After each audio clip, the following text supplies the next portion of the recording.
اسمع بقى الكلام اللي معظم الناس بتغلط فيه. كل يا جماعة اللي بيدرس اللغة الإنجليزية مر في حياته سنوات بيدرس فيها اللغة الإنجليزية وما يعرفش النهاردة الفرق ما بين سي ولوك وواتش. طبعا في فرق ما بينهم، فرق السما من العمى.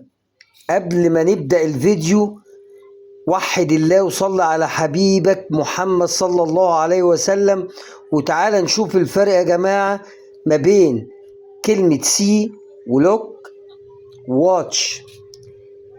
سي ولوك وواتش فرق السما من العمى. سي تشوف حاجة بعينك بس بدون قصد، انت مش قصدها. يعني انت ماشي في الشارع كده شفت حاجة بصيت عليها بس انت ما تقصدش ان انت تبص عليه. I can see the boys from window. انا قدرت ان انا اشوف الايه الاولاد من الشباك. I saw، خلي بالكوا saw هنا يا جماعة الباست بتاع سي اللي هو الماضي. سي يرى، سو رأى.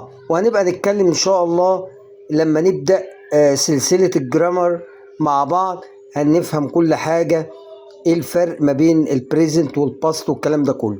I saw my friend in the street. انا رأيت او شفت صديقي في الشارع.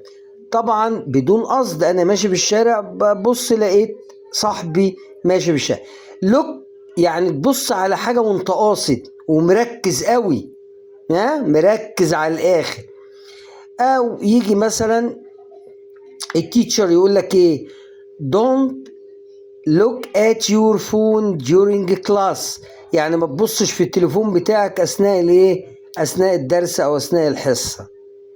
يبقى اول واحدة ببص للشيء بدون قصد، لوك قاصد ومركز في حاجة، تمام. وواتش هنا بتتابع حاجة بتحصل، بتشاهد حاجة بتحصل، ممكن تكون حركة، نشاط، في تحس كده ايه نوع مختلف عن سي ولوك. ودايما بستخدمها مع التي في. I watch TV، I watch the film، I watch the match، تمام. He is watching the kids play in the park.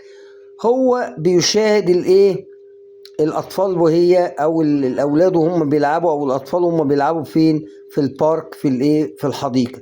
يبقى اذا هنا بيشاهد ايه، حركه الاطفال وهي بتلعب. الواتش تي في، بشاهد التلفزيون.